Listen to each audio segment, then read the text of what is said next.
Hello, everybody, and welcome to this week's episode of Goals Do Come True. I'm Doug Bennett, and I've got a guest. Now, we've heard from Mark Baker before, but there's been some amazing bits and pieces that he's been working on in the last 2 years, and I thought I'd bring him along again to tell us a little bit more about his progress on his stuff. I'm not going to steal any of his thunder because obviously, more often than not, people can tell us about their stuff considerably better than I can possibly do. So, Mark, thanks for joining me again on the Goals Do Come True podcast. It's an absolute pleasure to have you along again.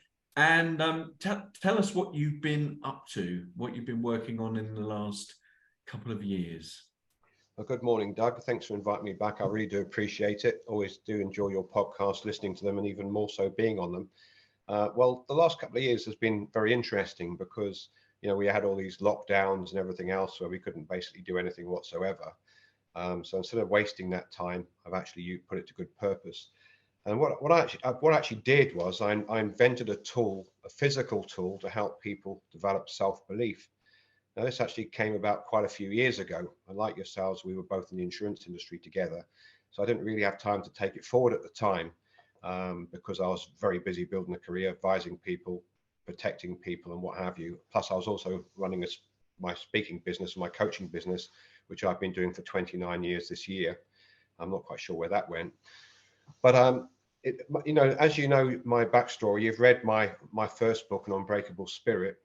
And I think you've also got my new one, The Imprint Phenomenon, as well, How to Unleash the Power, Belief and Expectation. But so you know a lot about me. We've been friends for several years as well. So, but what happened was I didn't really have much self-belief at all for a very long time in my life. In fact, I wouldn't say I didn't have much. I didn't have any whatsoever. As you know, I was abused, tortured physically and mentally for a lot of the first 20 years of my life, which left me with a chronic lack of self-belief in my life. And it also left me with severe imposter syndrome. And how that imposter syndrome everybody gets imposter syndrome at some point in their life, or either an extended or a short period of time. We all question as to whether we're up to the task. And imposter syndrome is basically the fear of being exposed as being incompetent. So, we put ourselves in situations and we're afraid that we're going to be found to be incompetent. And this is mostly a mindset issue because, the fact that we're doing something means that we're not incompetent. We have different levels of competence. And some of us are substantially better at things than others. But incompetent is rarely the case that where anyone's involved in something where they're incompetent. But nevertheless, this fear of being exposed as incompetent is a great fear in people. And that really came to a head for me when I joined the life insurance industry, because I had this fear of being exposed as incompetent and not knowing a lot about the insurance business. So when I used to go and see clients, new prospects, what have you, I had this underlying fear that the person I was dealing with was going to know more than me. Yeah. And I'm sure you've experienced that at some time during your career as well. I'd certainly use if I'm in an arena with somebody, just to give myself some confidence. So I say, right, so we're going to be talking about your pension, for example. So on a scale of 1 to 10, where would you say your competency lies? So I give them the opportunity to tell me how good they are. Now, invariably, right, they're coming to you as an expert and they go, well, I'm probably a 3 or a 4. And it's easy for you to launch in and go, well, I'm a 10. But I always launch in, well, I'm a 6 or a 7. So I need to learn a few more things, but you're telling them that you're the expert because you're a couple of points ahead of them. So that's one of the ways, because I still suffer from imposter syndrome. I've got 2 books, I've got over 100 podcast episodes, and sold a successful business. And I'm still every now and again thinking, why would anybody want to listen to my podcast? It's that. So we all suffer from it. But that's one of the ways I get over it a little bit. But I'm with you. It's still 25 years, 30 years in, you still suffer from it. So it's a common thing. we all get it to some degree. You know, I still get it now. You know, I've been speaking for 29 years on platforms all around the world to audiences of up to 10,000 people, and I still get it. And I still, you know, in the very beginning, it actually, you know, just to add a little bit in, but when I decided to become a speaker, it took me 10 years to actually speak. Wow. Because I was that afraid of speaking, and I thought exactly the same thing. What have I got to say that anybody would want to listen to? But I'll tell you a really funny aspect of that. So the day I decided I wanted to become a speaker, which was after attending the Life Insurance Association convention, which as far as I recall, we both spoke on the same platform together at the same time, Yeah. which is how we came into each other's orbit. So we both spoke to 2,000 people that day, and you know, I really found it quite a challenge because I decided I was going to speak, and then the day I decided I was going to speak, my fee was £1,000. You know, that was my speaking fee. Yeah. And 10 years later, I had never spoken in the first 10 years I decided to become a speaker, because I was trying to overcome this chronic imposter syndrome. But my fees went up every year regardless. So okay. even though I'd never spoken, my fee rose over a 10-year period from £1,000 a speech to 4,500. And I'd have these Yellow Pages adverts in that no one ever called. And eventually, after 10 years, someone called me and they said, "Oh, we'd like to hire you as a speaker." And they said, "What's your fee?" So I'd conditioned myself that my fee was £4,500. So I just, having never spoken, my starting point, well, my fee is £4,500.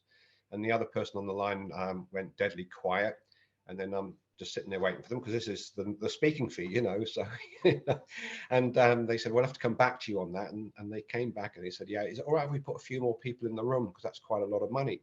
So I said, "If you can have as many people in the room as you like," which they were delighted about. And I picked up my first speaking check of £4,500, which is actually a hell of a start. It just took me a very long time to get there.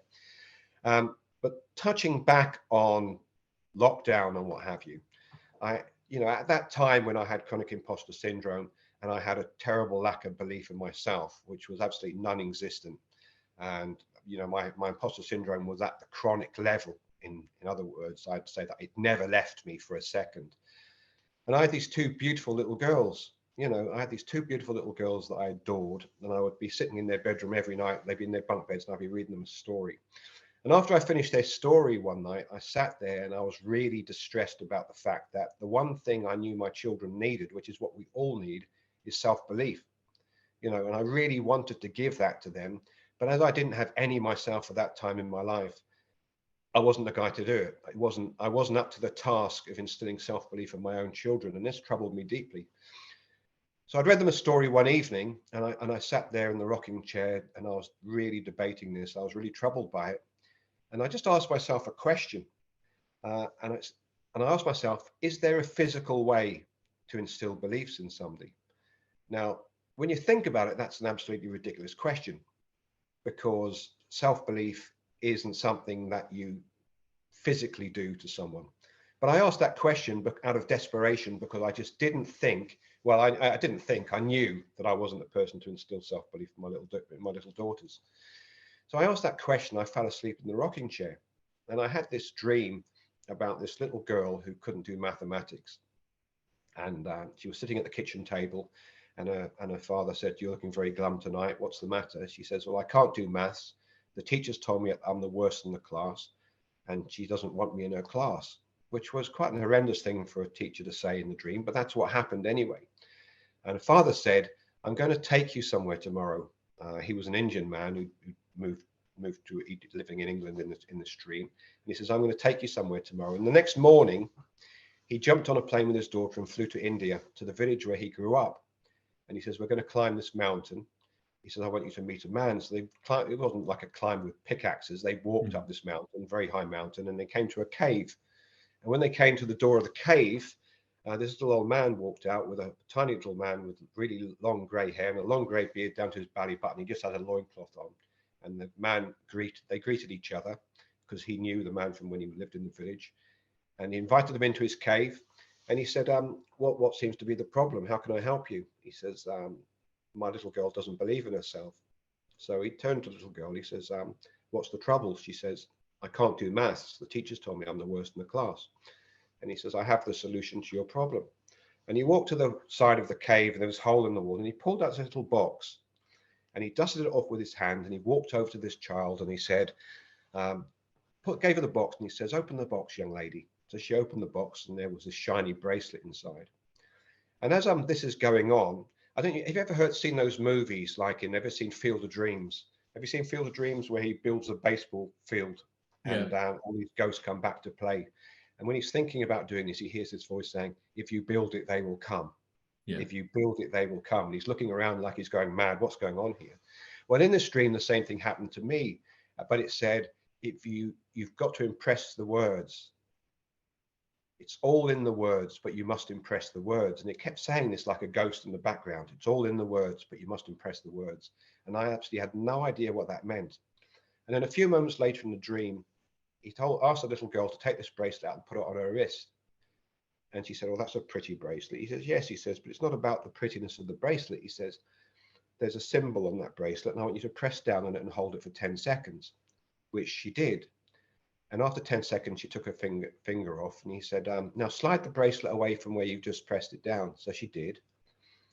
And he looked down on her wrist, and she looked down on her wrist, and the word belief was impressed on it. It was imprinted on her wrist. And he said, what is that word, young lady? And she said, it says belief, sir. And he says, well, where is the belief? And she said, it's on me. It's on my skin. He says, no, my love. He says, the belief isn't on you. The belief is in you. And that's all you ever needed to do exactly what you wanted. So at that point in the dream, the cave started to shake like there was an earthquake or something. And then I woke up, and, it's like one of these things where an external force is acting on you. So this cave is shaking as an earthquake, but it actually wasn't that. It was my wife shaking me awake, saying, you're going to join me anytime this evening, or you're going to spend your life sleeping in the room. And the dream left me. And, it's like you have a dream, you have this amazing dream, you wake up, you want to recall it, but you can't, it's gone. And I was racking my brains for the next 24 hours, trying to remember what I'd actually dreamt. And then we were having dinner. And then of all things, the strangest thing happened. My daughter didn't look very happy. And my wife said, what's the matter with you today? She says, you're not yourself. You're not eating your dinner. She says, my teacher says I'm not very good in maths. Whoa. And as soon as she said that, the whole dream came back to me. And I heard again in my head, it's all in the words, but you must impress the words. So I set about to make her this bracelet, as in the dream. And, my shed was full of brand new boxes of DIY equipment, because everybody in my family buys me DIY equipment, which never gets opened because DIY is not my thing, So I had all of these things. All the gear, no idea, I think the phrase all is. the gear, no idea. Well, that's as far as self-help, not self-help, as far as fixing things is concerned, that's where I am. So I asked my wife if she had an old bangle that I could use, and she had one. So I took it in the room. I had this mold for making fishing weights. So I made some letters. I cut out some letters, and I was trying to stick them on the inside of the bracelet, which took me about 3 hours, because, there was a time when super glue was actually quite super. And once you put it on yourself, you couldn't separate your fingers or anything. It doesn't actually work anymore, but it's still called super glue. So I fixed this bracelet, I fixed these letters on, I tested it on my wrist, and it pressed the words, and the imprint came up. And that night I was reading my story to my daughter, and I recounted the story from the dream. So I actually told her the story in the dream from start to finish. And at the end of it, she looked a little bit frustrated and glum. And I said, what's the matter, pet? She says, I wish I had a magic bracelet like that, Daddy. And I pulled it from my pajama pocket, and I said, I've got it for you. It's the only one in the world. And it was, because I'd literally just invented it that day from the dream. And she started to use it, and I started saying positive phrases to her, because, as you know, I'm a motivational speaker, and I have been for a very long time. So I knew about affirmations, the power of saying things, and the power of words. So I made up some phrases and affirmations to say with her, and I'd say, the belief is in you now, you can do anything you want. And I'd get her to press it on her wrist. Anyway, the very first thing that happened was she pressed it on her wrist and pulled it back. And I said, what is that? She said, it's the word belief, Daddy. And I said, and where is the belief? And she'd heard the story. She says, the belief is in me. And I said, Awesome. yes, the belief is in you. You know, I still get goosebumps telling that story. I'm sitting here, goosebump, You know, because it listening. really was quite incredible. Now, the interesting thing, she was in the bottom 10% of the class in maths. And by the end of that term, she was in the top 10%. She wasn't the top child in the class. She was in the top 10%, you know, which is enough. That's a You know, massive move, isn't it? well, crumbs, it's monumental. You know, and the odd thing was that the children that were at the top of the class actually started asking her for advice. The teacher used to previously ignore her when she put her hand up, started to ask her, so that reinforced her when she was getting answers right. So belief is something that we build on. You know, we develop self-belief by repeating something. But sadly, most of us are paralyzed by that. We never, ever begin, you know, because we have what we do is we create a self-fulfilling prophecy, Doug. And I know that you're familiar with self-fulfilling prophecies. But if we have very little self-belief, we take, how much action are we going to take? Zero. Zero to little, you know. Yes. And if we take zero to little action, how much of our potential are we going to release? Zero to little. Zero to little. And if we release very little of our potential, how much of a result are we going to have? Hardly any. I mean, Hardly you know, anything, exactly. you know, that is the frustration for me. The amount of potential that there is out there in the world that, you know, people are not utilizing, and it's simple stuff, and we're all measured by the same things, and the skills that we all have, they're all different, and you know, you can excel at something that isn't measured, and that's, to me, is a criminal thing. But no, I love this. And it's so unnecessary, you know, because we all are capable of so much more than we do. But in that instance, that example I've just given you, what happens is that when we get a little result, all we say to ourselves is, I knew it would never work for me. Yeah. You know, but you had little self-belief, you took very little action, you released nearly nothing in the way of potential, so your result was nothing, and you're surprised. You know, well, you're not really surprised because that's what you expected to you, because your belief is that you couldn't do it in the first place, which is why that manifested and turned out that way. But if you just think, relive that again, but you've got massive belief, you've got a great level of belief in something, how much effort you're going to make if you believe in something wholeheartedly. Well, You're going to take that action. is the thing. Yeah, you're going to take massive action, as you say. You're going to take massive action. Yeah. If you take massive action, how much of your potential are you going to release? A massive amount. Okay. What's your result going to be? Massive. It's just going to be a self-fulfilling prophecy. Yes. You've just created a self-fulfilling prophecy. Two very different results, one abject failure, one massive success. And it all started with a belief that we had in ourselves. You know, and I've studied beliefs for 29 years now. And, you know, belief is the critical factor in success, not just financially in business, but in your personal life, because your belief as to what kind of person you are will attract the kind of partner you're with. You know, everything stems from belief. Yeah. You know, you hear you know, philosophers and say thought precedes everything. Yeah. Do you believe that? Well, yeah, you know, it has to be true, doesn't it? Because you can't you can't just do things without actually physically thinking about it in the first instance. Well, it is true, but there is a caveat. Go. Okay. Thought does precede everything, but only until a belief's been created. Right. Then the belief drives the thought. Yeah. So if you think you are incompetent and you accept that as the truth, once you accept it as the truth, it becomes a belief. And once it becomes a belief, it becomes a driving force in your life. So if you believe you're incompetent, what kind of thoughts are you going to have? Poor ones, negative ones. Because the thoughts come from what you believe. You know, there is a time in your life where you don't have any beliefs. We're a blank canvas when we're born. And this is where the problem starts, because 95% of what you believe has been programmed into you by the time you're 7 years of age. You've probably heard the quote by Aristotle, if you give me the child at birth, I'll return the man to you at 7. Yes. Yeah. And well, that sounds, you know, very inspirational, and it sounds, you know, great and everything, but we absolutely have no idea what that means. Well, most of us have no idea what it means.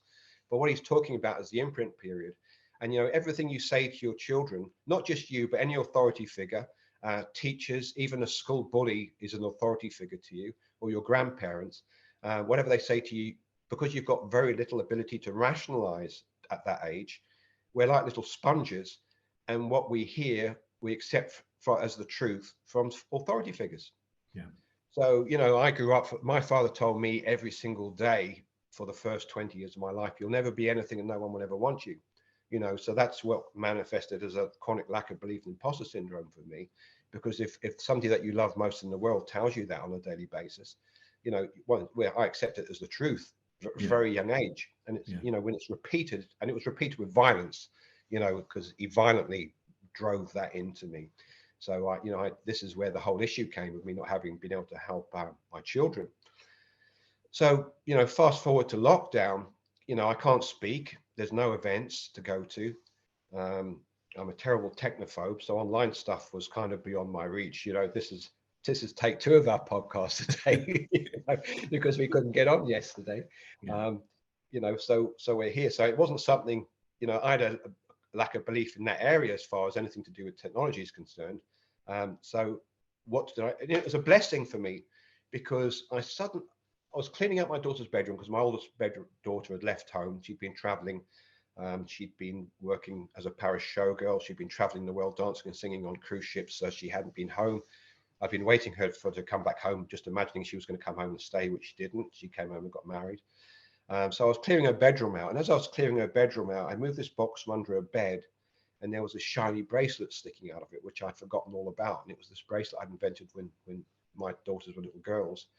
And it's short, all the letters were intact. And I just got this buzz go through my body about the excitement of this bracelet, and remembering the moment that I'd had the dream and what had happened with her as a consequence. And I just suddenly occurred to me, you know, I've got nothing to do, really, you know, I'm going to create this bracelet for the world. And I put it together. It took me 2 years to put together. Just trying to get it right took a long time, because I had to get it made the other side of the world, then it would come back wrong. It would be too sharp, it would cut. I'd have to say, do this, fix that. So it's a 3-month turnaround. So by the time I actually got a working model that I could actually use that would be effective, I was 2 years down the road. But I wasn't just doing that. I wrote another book. I wrote the Imprint Phenomenon, which has become a very popular book in the self-help world. But there's more to it than that. And I made an entire program, an entire kit around this bracelet, which has been incredible. And I started doing I only launched this last year, just before Christmas, and something quite amazing happened. I had a stand, and I had it all set out on the counter, and the psychologist came over to me and started chatting to me, and it was a very prominent psychologist that had been brought over from the UK to work here. She was that clever and that competent in her job. And we were talking, and she says, I'm just reading on your box, she said, which I'll just show you there. Background. I've got a bird background on, but it says the Imprint Phenomenon, unleash the power, belief, and expectation. She says, I'm a psychologist, she says, and I work with removing limiting beliefs from people. She said, in fact, that's the thing I do most. That's my speciality. She says, and I've been studying this for years. I said, well, so have I.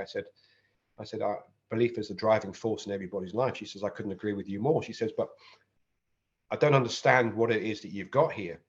And I said, well, I told her the story that I've just told you about the bracelet, and she took it, and she had a little boy with her, and she put it on her wrist. She put it on her son's wrist first, and then she put it on herself, and they pressed it in, and there's the bracelet there, and pressed it on her wrist, and the word belief was imprinted on her hand. And she says, she still was a bit confused. So I explained to her, I said, where's the belief? She says, well, the word belief's on me. I said, no, the belief's not on you, it's in you. Now you can do whatever you want. And she got goose pimples like we did, and she got it instantly. You know, she absolutely got it instantly. And then I went on to explain to her about the affirmation cards and everything else. And she says, this is absolutely incredible. She says, I can't believe somebody's actually created a physical tool that can do this. She said, in fact, it's not even conceivable that you've done this. So she bought a kit for herself and for her child as a Christmas present with a little bracelet. And he absolutely loved it. And then the affirmation cards that I use with it, there's 40 of the most powerful affirmation cards in the world in that box. Some of them are very, very simple because they don't need to be complicated. But there's things like you put the bracelet on, you look at the word belief on your wrist, and you say the belief is in me now. Now I can blank, and then you fill in the blank with what it is you want to achieve. So when you do this, you say the affirmation after imprinting the word in your wrist, and you look at the word printed in your hand. You say the affirmation, and you summon up feelings within yourself. So you allow yourself to feel euphoric, because now you're going on an exciting journey. You're going to do something that you never believed you could do before, and this is a catalyst to get you. Because you see, what the thing is, our beliefs are all created with us at an unconscious level. So we're not even aware, because we don't say, I'm just going to program this belief into me. That's the conversation you've never had with yourself. No. You know, and that's the conversation that no one ever has with themselves. You know, no one says, right, it's time to instill some empowering beliefs within myself. because 90% of people don't even know of the concept of it. They go through life thinking this is just the way I am. Yes. You know, yes. I wasn't meant to have money. I wasn't meant to be a success. I couldn't do this. I couldn't do that. That's just a belief. Yeah. And the belief that you deserve is just on the other side of your current beliefs. But it's an unconscious act. So, you know, unless you understand that this is unconscious and all your beliefs are made unconsciously, you don't know where the issue is. But there's ways of uncovering what you believe. And this is a little test I do with people. It's how you see the world. The world is, I am. And, you know, you come up with, and you'll get your worldview from that. The world is a dangerous place. The world is a supportive place. You know, I am enthusiastic and competent, or if you're not, you're not. just on top of these beliefs, you know, that you're not, you know. So, so what I did there was, you know, what I've done is I've made the unconscious conscious. Yes. Okay. Now, that is absolutely essential to belief change, because you have to make the unconscious conscious to understand what is required to change beliefs that you have. So this bracelet, you know, going back to this psychologist that came over, she bought a dozen kits, and she uses it in her practice now with and she sells them actually to clients as well. But she actually does the exercise with them to change their beliefs with the affirmation cards and the bracelet, and then the people want the kits. So, you know, it's actually being used widely used now, because it's spread like wildfire. Psychologists are actually using this as an intervention tool. Yeah, that makes sense. It's a physical intervention tool. And there just isn't, there's never been a physical tool in the world to change beliefs. But going back to what I said about, you know, beliefs, what I've done is, and I didn't actually think about this at the time, it came to me after. Well, what I've actually done here is I've taken something that's unconscious and made people consciously aware of it. The bracelet helps you realize from a conscious level what you're actually doing. Yeah. So when you do an affirmation and you put a belief into yourself, and you've used the bracelet and the affirmation card, what you're actually doing is you're actually physically making a belief. And I do this with people in a multitude of ways. So what I get them to do is I get them to think about what they want, think about the belief that they'll need to have. I get them to verbalize that belief using the bracelet. And then what happens is I get them to sum up all these feelings within themselves. Okay, so they get them to feel feelings of euphoria. You know, people get really euphoric, excited, and they start to shake and hair stand up in their hand, because they can see a different future all of a sudden. Yeah. Okay, they can see a different future because, you know, something that they didn't think about because it was an unconscious belief which drives their lives, that they have no idea what it is. Suddenly they're in a position where they can consciously make a belief. You know, it's got to be life-changing. It's got to be life-changing stuff, really. Well, I mean, in full disclosure, it takes a little bit more work for us as an adult, because we've got so much baggage and we've had these crippling beliefs for so many years. It doesn't, in some people it does, but you have to do it, you know, you have to do it as a daily exercise.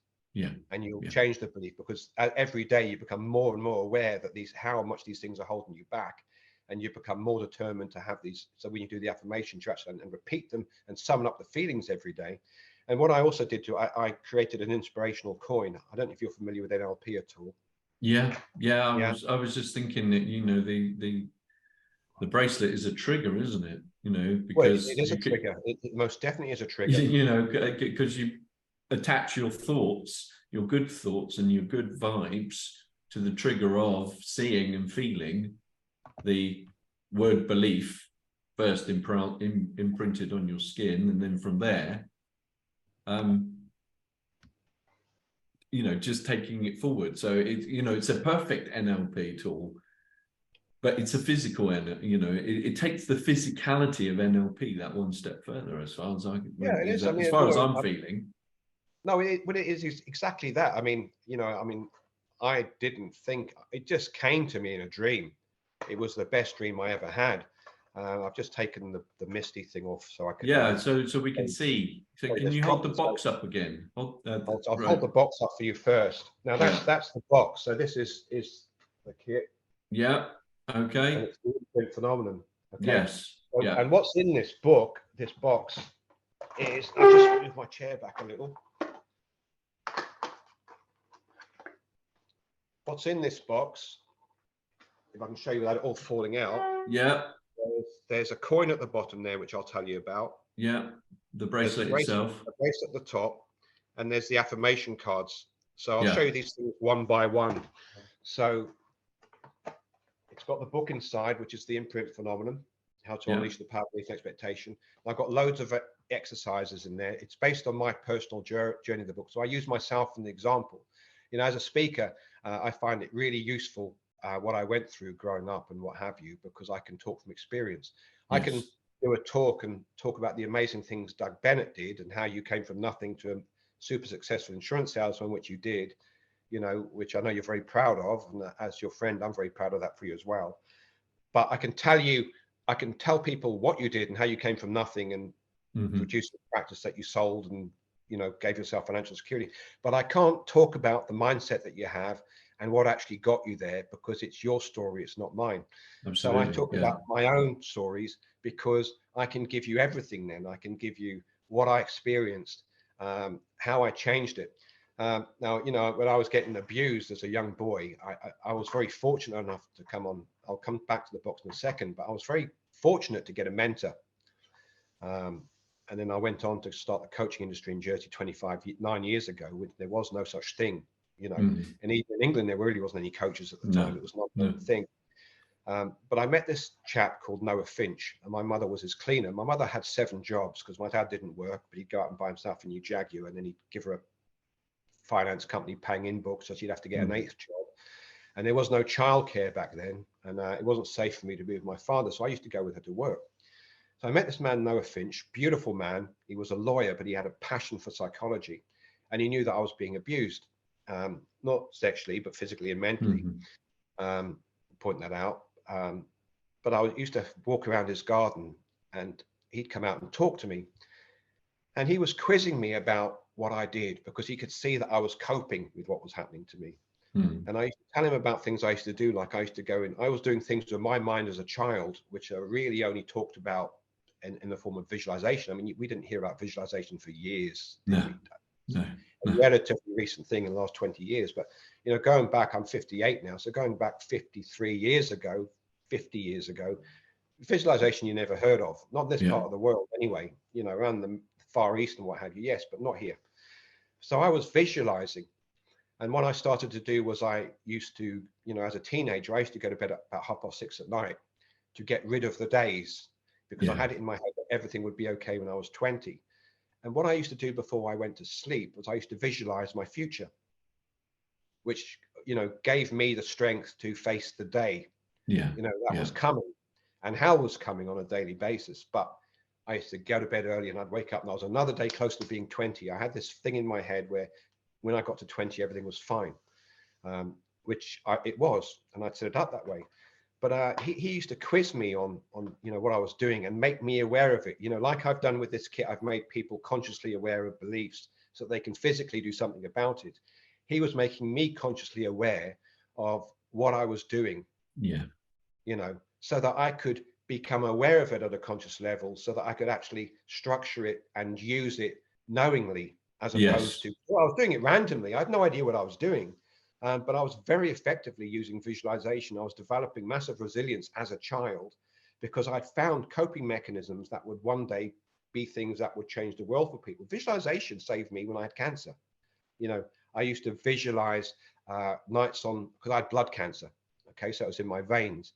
So I would visualize nights on horses, charging through my veins, with these lancers, you know, like the jousting lancers. Yeah. They'd be skewering the cancer cells. And every time they skewered a cancer cell, I'd let these feelings of euphoria come up through my body and make it a multi-dimensional impact on my body and on my nervous system. I was doing that, you know, as a child. Yes. Yeah. Yeah. I had no idea of it. It was just, you know, we have imagination. You know, as children, we have imagination until it gets knocked out of us. Unfortunately, the education system knocks it out of us. Stop daydreaming. Yeah. It's a very powerful function of mind. We should be fostering it. Yes. You know, we should Yes. be fostering it, but we don't. So he was absolutely fascinated with what I was doing at my age, and he made me constantly aware of it. So I got to understand. We didn't call it visualization. He called it the positive use of imagination. And he said, I want you to come and, you know, we were having this conversation for several months. And he said, are you coming with your mum to clean tomorrow? And I said, yes. He says, right. He says, I want you to wear your Sunday best. Now, I don't know, you know, these days, no one would even know what your Sunday best is. But, you know, back then, your Sunday best was what we wore to Sunday school. Yes. And, you know, we'd get the good clothes out of the wardrobe and we'd wear our nice shirt and our nice pants. So he said to me, and we polish our shoes. Yeah, clean shoes.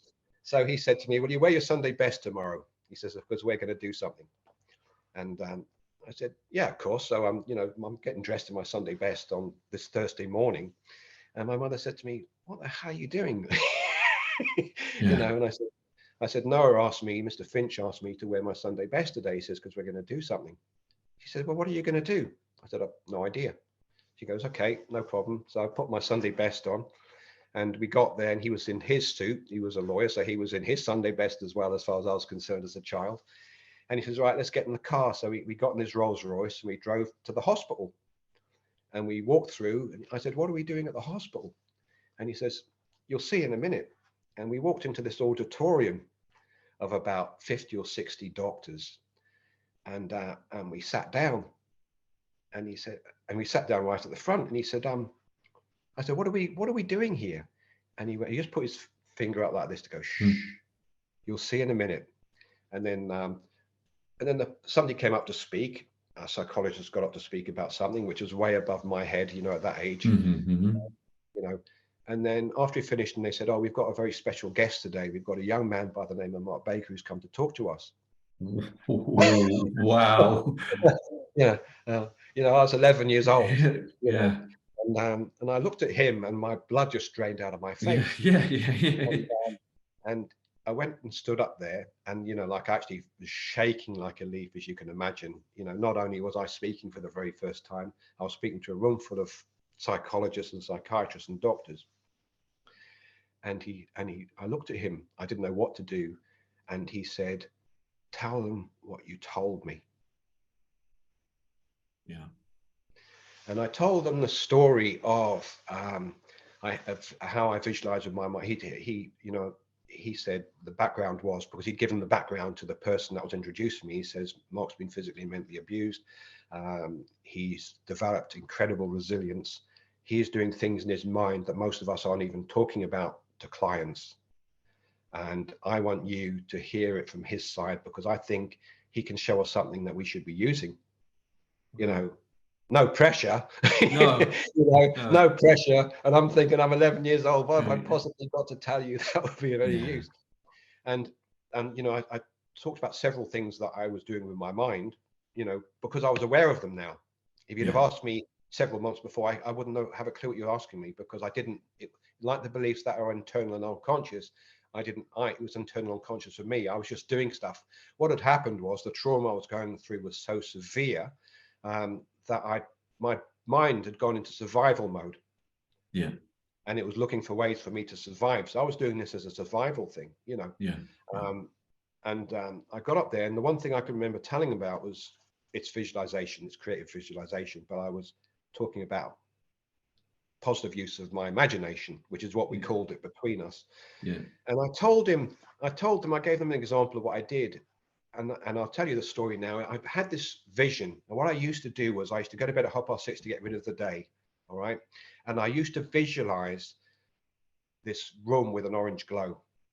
It was a bedroom with an orange glow. And in this room, there was a big double bed and a cot.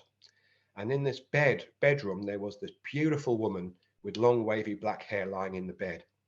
And next to her was a little toddler girl lying next to her with her arms flailed like this above her head, like children do.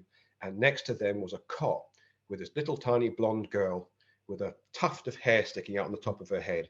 And they were all asleep. And the room was bathed in an orange glow. And every single night I would visualize this. And this was my visualization for my life in the future.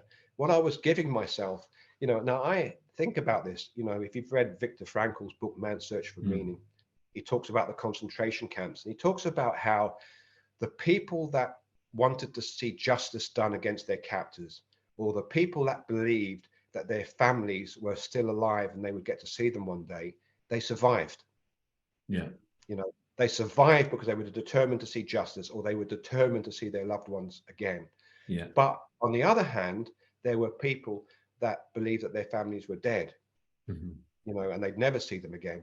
And they believed that they'd never get out of there alive and they'd never see justice. Those people died very quickly. Yeah, because they gave up. Because they gave up psychologically, But the people that actually had a different vision for the future, survival, reunited with their loved ones and seeing justice, they survived and they thrived under extreme conditions. Now, I'd never heard of Viktor Frankl's book at the time. I'm not even sure if it was, I don't think it was even written. I don't know. It might have been written then. I can't remember. But that's kind of irrelevant. But there is a paradox there from my situation. And my visualization, as I've said to you, I had this beautiful woman lying in a bed with a little girl lying next to her in a cot with them, a little girl, a baby with a tuft of hair on her head. Every night I used to go to bed with that vision. Every single night in my life from about 10 or 11 years of age. Until I was 18. It stopped when I was 18 because that's when my parents got divorced and we moved out the house that day. And then I moved in with my dad and then everything continued. So that's why I said 20. So I used to imagine this every single night in my life for 7 or 8 years. And then I forgot all about it. And then, and this was a story that I told. Now, fast forward to 30 years of age, and I'm out selling life insurance till late at night. Not that late. Normally I was back home by about 9 or 10 o'clock, which you probably wouldn't do now, but that's what I did at the time. But I actually went to see these two aging hippies. And I was sat there and I was trying to sell them a life insurance policy, and they were smoking hash, And normally I'd get irritated by people because they were so laid back and everything was dragging, but oddly enough, as I was sitting in this smoke-filled room, I just seemed to get more relaxed. I had no idea why. Wonder why. I wonder why. No idea why. No idea why. So I eventually left that house with the sale at 12:30 at night. And I headed back home. And what I used to do was used to get changed in the bathroom, so I wouldn't wake anybody up because we had one bedroom at the time. And I actually walked to the bedroom door, creeped along the landing, out the bedroom door, and the room was glowing in orange. Okay. And I started to shake and tremble, and I started to weep, and I had no idea why. And then it hit me. I hadn't had this vision. This was the vision that I had all those years ago, and I hadn't thought about it for 12 years because I'm 30 years of age now. And the room is bathed in an orange glow. My wife is sleeping in the bed, my beautiful wife. My little girl's lying next to her, and in the cot next to them, there's a little blonde baby girl with a tuft of hair sticking up on her head. And it was the vision that I had every night for 7 or 8 years. But it wasn't similar to the vision I had. It was exactly as I'd imagined all of those years ago. And I wouldn't have even noticed for the fact that the room was bathed in an orange light. And what had happened was my wife was sick of me coming into the bedroom at night when everyone's asleep, kicking the bedroom door, kicking the dressing table. Because you couldn't see anything. Falling over something because I couldn't switch the lights on because I'd have woken them up. So I'd be floundering around, kicking things, falling over bedside tables and things and waking everybody up. So she'd gone and baby shop. She'd seen this thing called a soft glowing night light. So it was just a soft amount of light that allowed, obviously light in the room without disturbing anybody. Yes, so but enough for you to see so that you didn't stomp on anybody or fall over anything. Exactly. But so when I opened the door, my whole vision was laid out bare in front of me. And it was such an emotional moment because I'd actually realized that I was at home. I'd arrived home. I'd arrived at the destination that got me through severe trauma as a child, you know. Yeah. And that, you know, even now it makes me well up a little bit, because it was such a significant thing. Strong emotional feelings. Absolutely. Yeah, it was unbelievable, you know. But it wasn't, like I said, it wasn't just as I'd imagined. It was exactly as I'd imagined. There was no difference. Everything was in the exact same way, which is quite remarkable. I created that vision. That's how powerful visualization is. And you know, we all have this innate power in our lives. But going back, you know, to the kit, I showed you the book. Part of the kit is you've got the book. There's a fast start guide here. How to believe in yourself in 10 seconds or less. How to believe. You're just 10 seconds away from believing in yourself. Now, with children, that's exactly true. Yeah. Like I said, as adults, we need to do the process, repeat the process, a little bit more because we're so much baggage, like, you know, and we will change it. And for some people, it will happen pretty quickly. For some people, it will take longer. We're all different, and we've all got different amounts of baggage. We've all got, you know, and we're all older, so we've been living out this limiting belief for years and years. So it's so deeply ingrained. You know, you have to accept it takes a little bit more work, but the good news is you can change it no matter what age you are. Yeah. But for children, this is the most beautiful thing about it, is that beliefs are created instantly. All right. Yes. Yeah. But the trouble is, as parents, we don't know what we're doing, do we? You know, none of us do. Our parents didn't. Their parents. There's no manual, is there? So, you know, you come home and you're bashing away on the recorder that they give us at school. I don't know why they gave us all recorders, and you're going, and your father comes and he's after a hard day's work. Not my dad's case, but you know, my father would say, he'd say, put that down. You haven't got a musical note in your head. Yes. You know, once you accept that as a truth, it becomes a belief. You'll never touch a musical instrument again. Yeah. Yeah. You know, or you're unlikely to, unless you can unravel that belief. Yeah. Or in my case, you'll never amount to anything. You know, so anything I attempted, I feel like imposter syndrome. So, you know, but we're children, you know, bearing in mind that we're telling these things to children and we're damaging them by accident. You know, the average child hears the word no 400 times a day. That's 14,400 times a year. Yeah. You know, we've got to change that, folks. We have got to change that. Now, Mark, look, we could talk, because we can talk all day long, but we've got to come and give your message, right?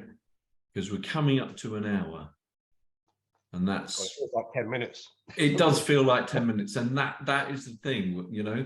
So we've got to, I mean, we're going to make sure that the link to the pack, so anybody that's listening that needs struggling from imposter syndrome, or actually wants to turn around the nose that they give their kids into, you know, positive affirmations, we'll make sure that there's a link to the pack. We're going to make sure that that's available. We're going to make sure, well, actually, just tell us the website where people can go, just in case they don't read the show notes, which of course they should. But what's the best website to go to get this? Oh, I'll have to, it's quite, because it's a sales page for it, it's actually quite complicated. I'll just we've got Mark Baker Speaks, right? Mark Baker speaks.co.uk, is that right? Yeah, well, the actual one for this is thebeliefdoctor.net. Thebeliefdoctor.net. Thebeliefdoctor.net. So if you want an easy way to get to the page where you can get this, it's www.thebeliefdoctor, all one word, thebeliefdoctor.net/get-belief. Cool. Okay. So www.thebeliefdoctor.net/get-belief, and that will take you to the page. You know, there's a couple other things I mentioned about it briefly because I know we'll come up to time. I mean, there's an example of the affirmation cards there. So they're beautifully set out. They're gold foil cards. They're nice. Gold foil. I've made them really beautiful so people enjoy using them. Like you just need the pack. You need to buy the pack just for that, really, because they're gorgeous. They're amazing, and it's a quote and an affirmation on each card. Right. And like the one on this one is, belief I need to blank, fill in the blank, is within me now. Let's do this. It's really, really powerful, you know, and it really is incredible. But I've wanted to make this. I'm doing it half price at the moment because I just, you know, my mission, and it all comes about from me not believing in myself as a child. My mission is to give every child in the world the chance to believe in themselves, and every parent in the world to actually understand what they're doing and to help them make positive beliefs within their children that are going to transform their lives. And if you can do that to a child, they will live a very different existence, absolutely different existence. There's actually a bonus with getting this. So at the moment, I'm doing it for 50% off. The program is supposed to be £197. At the moment, I'm putting it out there for £97 only, because I just want as many people to have it as possible. Okay. And to make it even better, I'm actually giving away £2,054 worth of free bonuses. So there's an online course that I've created called How to Sell Yourself. Which, when you've got belief, you want to know how to sell yourself. So there's a brilliant course which is normally £997. There's 10 reports valued at £770 on resilience, developing confidence, developing belief. Beautiful articles that I've written that have been published in major magazines. I've put them all together, and there's also an Ask Me Anything. They can actually email me and ask me anything, about what they want to do, and that's normally £247. That's free with the course. So for £97, which is half price, they're getting all of this kit. They're getting £2,054 worth of bonuses. Now, in the unlikely event they want a refund and they're not happy with it, which there's absolutely no reason why anyone won't be delighted with this, because everyone that's got it so far has just been over the moon with it. But but I'd like to be fair to everybody. And if somebody thinks, well, it's really not for me, that's fine. Unlimited, no quibble guarantee. Whilst unlimited, no quibble guarantee. Even if you haven't opened it, even if it's still in the wrap in its box, send it back. We'll give you a full refund, and you can keep all the bonuses. So regardless. You can't really say fairer than that. We'll make sure that that link is contained in the show notes. And, this episode, we're going to talk, I'm going to entitle it, self-belief, because I think it's one of the most important things people need to have. I'm going to have entrepreneurs and coaches and business owners and, other people listening to the podcast. And I think we all need to get some self-belief in our lives, because it not only makes a difference to ourselves, but the confidence that you have, the belief that you have in yourself sends ripples out to the people that surround you. So I think, this is a fantastic episode. I really, appreciate Mark coming along.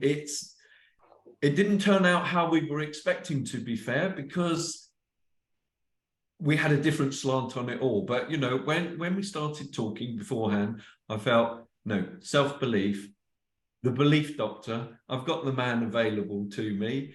I'm going to take advantage of it. So that's why you've not heard a great deal from me on this episode, because, there's so much great stuff that Mark is sharing there, and he's full pack. I mean, you've got 29 years worth of knowledge, self-belief. You've got the history, unhappy history, which has, formulated his belief. The amazing story of the visualization of his wife and his two absolutely gorgeous children.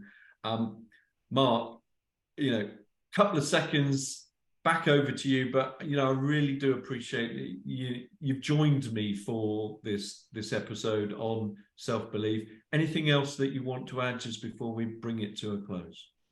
I'd just like to say this. I mean, for anyone that's in doubt about how important self-belief is, okay, I'm an evangelist about self-belief, because it is the bedrock of a successful life. Everything comes from that. If whatever your age you are, this will work for you. Okay, like I said, as an adult, because we've had this baggage and these things are really grooved into us, like a record. Probably a few people don't know what I'm talking about, records, but but these are like grooved into us, and then you have to repeat this, and it'll happen quicker for some people than others as an adult, but it works for everybody. If you've got a child, I guarantee that you can transform their lives going forward, because you are going to know what you should be doing and what should have happened with you, which will help you uncover your own limiting beliefs. So it's like a double-edged sword. So you're helping them. And what I suggest you do is, because you can get additional bracelets with the kit, which is most parents do this, that get this, they get one for themselves as well. And they make it an activity that they do with their children. Family event. So they do the affirmations together and do the bracelets, and the parent gets excited for the child, and the child gets excited because the parent's excited, and the children feed off our parents, don't we? Yeah. So, so when you're doing it with them, it's incredibly powerful. You can change. I absolutely, I know this works. It's a most certain thing in my life ever. If you do this with a child, you will transform their lives forever. This is not an expense. This is an investment in you and your child's future, And just to finish on that, Doug, just as the significance of self-belief, of everyone that's listening to this today, you don't know a single person in this world, okay, that is mega successful, either in their personal life or their business life, that hasn't got an abundance of self-belief. That's why they're where they are. That's why their marriages are good. It's why their friendships are good. It's why their careers are good. It's why life is good, because they have massive levels of self-belief. And I want you to close this by driving that home, because it is the bottom line on everything everything comes from it. And once you accept that, you can change everything. And I've got the tools here to do it. Yeah, self-belief. It's the fundamental bedrock of success. Mark, thank you very much for joining me again on Goals Do Come True. We'll obviously be chatting from time to time because that's what we do. But thank you again. No, thank you for having me.